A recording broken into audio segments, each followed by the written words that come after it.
The first thing I remember is the sound. Not the judge's gavel. Not the whispering crowd. Not even my own breathing, thin and ragged against the courthouse walls. I remember the low, steady growl in Atlas's chest. He was lying across my legs when they wheeled me in. 65 pounds of muscle and fur pressed against the blood-soaked fabric wrapped around my thigh. His weight hurt. God, it hurt. But I didn't ask them to move him. I couldn't. The courtroom smelled like old paper and floor polish. Sunlight cut through tall windows, catching the floating dust in the air. I stared at those beams of light because it was easier than looking at the jury, or at the man seated at the defense table. Atlas's head rested on my hip. His ears twitched at every shift of movement. His amber eyes never left the man in the gray suit. They had tried to separate us in the hallway. He refused. 2 bailiffs tugged at his harness. He dug his paws into the marble floor and bared his teeth, not at them, not at me, but at the room beyond the double doors. At him. I whispered his name and he stilled. Not relaxed. Just waiting. Now we were here. The prosecutor was speaking. Words like reckless discharge, excessive force, officer misconduct floated through the air. They hit me in pieces. My ears rang too loudly to catch the full sentences. My leg throbbed under the pressure of the bandages. The bullet had gone clean through, but clean didn't mean painless. Clean didn't mean harmless. I wasn't supposed to be in court yet. The doctors had said at least another week. But the department needed my testimony before the press chewed the story into something unrecognizable. And I needed Atlas. The defense attorney stood and adjusted his tie. He was calm. Controlled. His voice carried easily. He painted a picture of a frightened civilian. Of a dog out of control. Of an officer who had lost command of his canine partner. My stomach turned. Atlas's fur bristled under my palm. I hadn't lost command. I had given it. The memory came in flashes, jagged and bright. The warehouse. The smell of oil and rust. The call had been routine, suspected burglary. An alarm triggered at 2:17 a.m. We arrived first. Just me and Atlas. The moonlight barely touched the loading dock. I remember unclipping his leash. The soft click of metal. Search. He slipped into the darkness like smoke. I followed. Then shouting. A crash. And the gunshot. Back in the courtroom, the defense attorney was holding up a photograph. It showed Atlas mid-lunge, teeth bared, caught in a frame pulled from a body cam video. The jury leaned forward. He attacked my client without provocation, the attorney said smoothly. And Officer Hale responded with force that escalated the situation. My hands curled into fists. Without provocation. Atlas lifted his head. His gaze sharpened. His tail didn't wag. It never wagged on duty. The man in the gray suit, Daniel Mercer, shifted in his chair. He refused to look at me. But he kept glancing at Atlas. That was new. During the preliminary hearing 2 weeks ago, Atlas hadn't been present. I had testified alone. Mercer had looked bored. Now he was sweating. I could see it from across the room. A sheen at his temple. A tremor in his fingers. Atlas noticed too. His breathing changed. Full. Measured.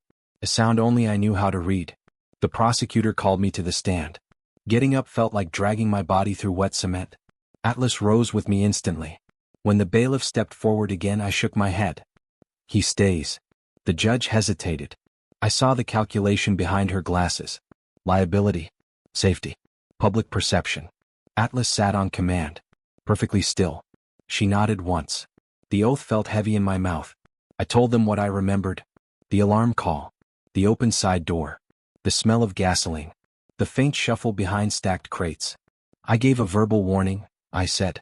My voice sounded steadier than I felt. Announced myself. Identified as police. And then, the prosecutor asked. I heard a metallic click. The courtroom fell silent. A slide being pulled back. I didn't have to say the word gun. Everyone heard it anyway. I released Atlas. The defense attorney was on his feet in seconds. So you admit you sent a trained attack dog after my client before confirming he was armed? I confirmed it, I said. How? I closed my eyes for half a second. I've heard that sound before. Atlas pressed closer to my leg. The defense attorney paced. No weapon was recovered at the scene, Officer Hale. Isn't that correct? My throat tightened. Yes. Isn't it also true that my client suffered severe lacerations to his arm and face? Yes. And that you shot him? Yes. Gasps rippled through the gallery. The attorney smiled faintly. So no weapon. An injured civilian. A dog attack. And you expect this jury to believe you acted appropriately. I didn't look at him. I looked at Mercer. For the first time he met my eyes. There it was. Fear. Not of me. Of Atlas. Atlas stood. Not fully. Just enough that his muscles tensed under his coat. The judge's gavel struck. Control your animal, officer. I am, I said quietly. Because I was. Atlas wasn't reacting to noise. Or movement. He was reacting to something else. Mercer's hand had slipped into his jacket pocket. It was subtle. Almost nothing. But Atlas saw it. So did I. The defense attorney followed my gaze and frowned. Your Honor, this is ridiculous. The dog is clearly agitated. Mercer withdrew his hand slowly. Empty. Atlas did not sit. A memory hit me hard enough to steal my breath. After the shooting, when backup arrived, Mercer had been on the ground. Bleeding. Cursing. Atlas had held his arm in a bite and refused to release until I gave the command.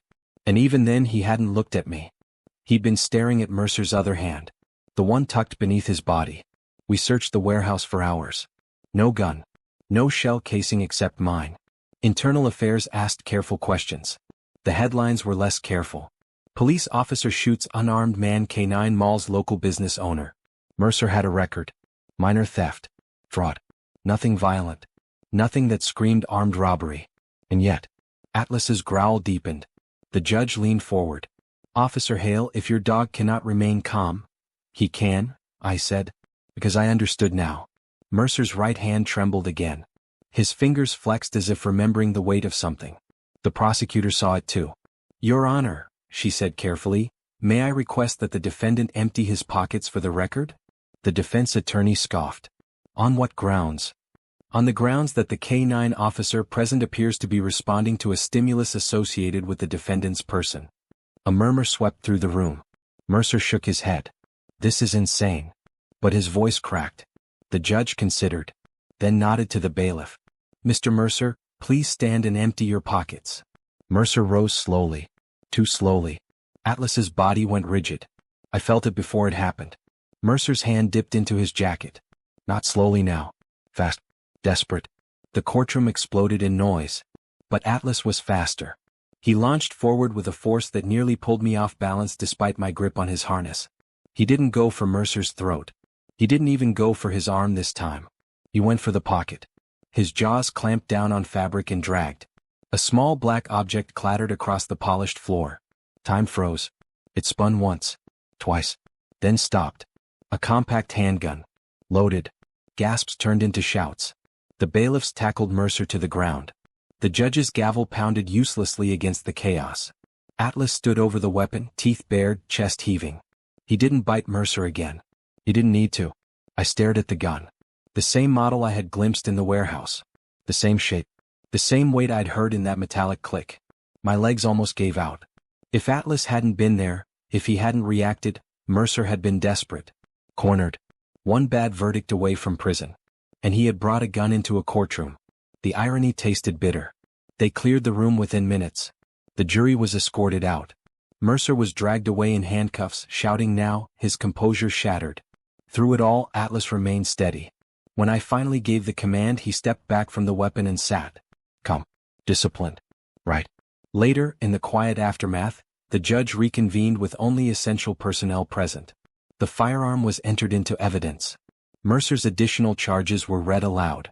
Attempted assault. Contempt. Illegal possession in a federal building. The prosecutor didn't look triumphant. She looked shaken. So did I. I realized then how close it had been. Not just today. That night in the warehouse. I had heard the slide. I had trusted my training. Trusted Atlas. When Mercer claimed he was unarmed, doubt crept in. Quiet. Poisonous. It whispered in the dark hours of recovery. What if I was wrong? What if pain and adrenaline twisted memory into something convenient? Atlas never doubted. He had reacted to the same threat twice. First in the warehouse.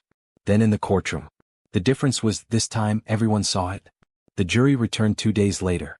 The courtroom felt different. Quieter. Heavier with truth. The body cam footage was replayed. This time with context. With the newly discovered firearm. With Mercer's attempt to reach for it in open court fresh in their minds.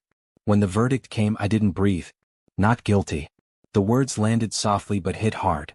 Atlas leaned into my side. Afterward, outside on the courthouse steps, reporters shouted questions. Cameras flashed. Microphones pushed too close. I knelt beside Atlas instead, pressed my forehead to his. His fur smelled like shampoo and faint gunpowder. He licked the edge of my jaw once, quick and warm. I laughed.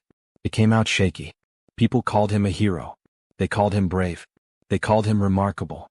But they didn't see the nights in the kennel when I sat beside him after long shifts. The way he rested his head on my knee.